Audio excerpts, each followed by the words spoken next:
Hello students, today I am going to tell you about one of the techniques which we are using for the counting of microbial cells from our culture growth, right? So there are so many methods, right? So today I am going to tell you that hemocytometer, right? Hemocytometer, you might be knowing hemocytometer, that it is basically it is useful for the WBC counting also, right? WBC counting we are using generally.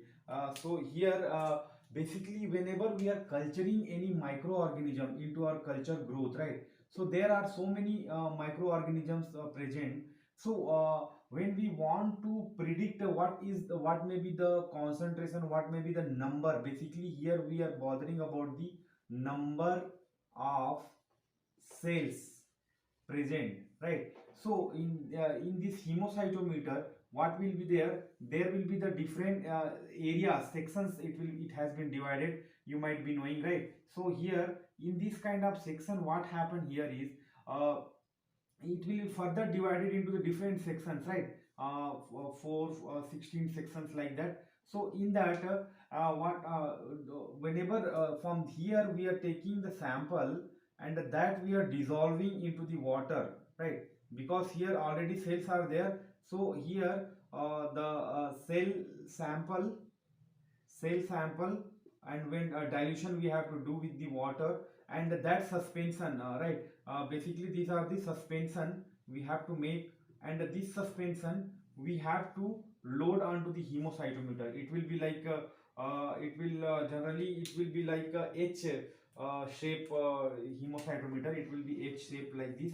Okay, this area, all these squares it is going to have, and here you need to put the cover slip, and here in this area you need to load the suspension, then automatically it is going to disperse into the slide. It is nothing but one of the slide, right? How we are using into the microscope, no, normal slide like that only. It may be available in any of the microbiology labs or into the anatomy lab, you can see that. So what happened here is, whenever you are placing the sample here, the number of cells it is going to fall into the certain area, right? In squares, what is the number of cells? Say for example, in this area number of cells it is 3, in this area it is 2, in this area it is 4, right? So you have got certain data, and it's all about the dilution, right? How you have done the dilution, the dilution factor here it's matter, right? I'm not going to tell you much details about this.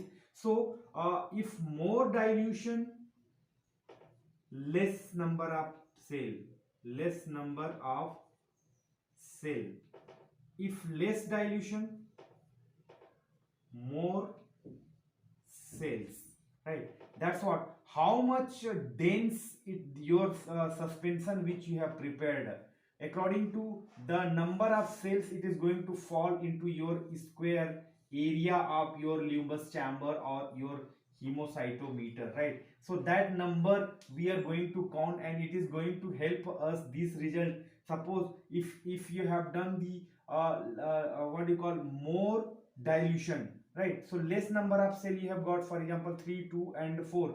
If you have done the less dilution, more number of cells you may find, right? It may be the 8, it may be the 5, or it may be the 9, right? So the number it is going to increase when you are not diluting much, right? So this is the only concept.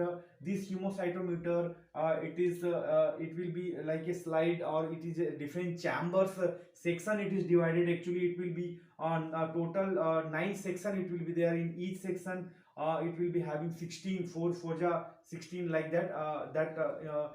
Instrumentation part, you can see the how the designing of the slide, right? So basically the concept of hemocytometer is to know the number of cell present in per square area of the chamber. Okay, so that will tell you the what is the number of cell has been there into the your cultured microorganisms. Thank you.